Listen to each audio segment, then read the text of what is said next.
இப்போ வந்து நாங்கள் வந்து உளுந்தூர்பேட்டை டோல்கேட் வந்து க்ராஸ் பண்ணிட்டோம்.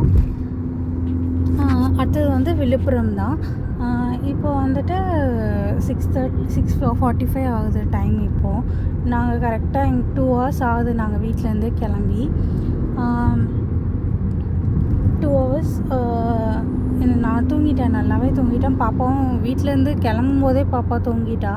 நானாவது ஒரு 1 ஹவர் கிட்ட முழிச்சிருந்தேன். இப்போ எனக்கும் கண்ட்ரோல் பண்ண முடியல, நான் தூங்கிட்டேன். ஏன்னா நேற்று நைட் நான் சுத்தமாக தூங்கவே இல்லை.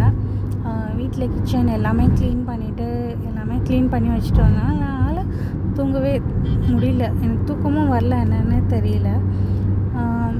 இப்போது கொஞ்சம் பசிக்கிற மாதிரி இருக்குது. பாப்பா எந்திரிச்சதுமே ஒரு நல்ல ஹோட்டலாக ஒரு வெஜ் ஹோட்டலாக பார்த்துட்டு சாப்பிட்லான் இருக்கோம். சனிக்கிழமை வேறு புரட்டாசி, அதனால். ஓகே, பாய்.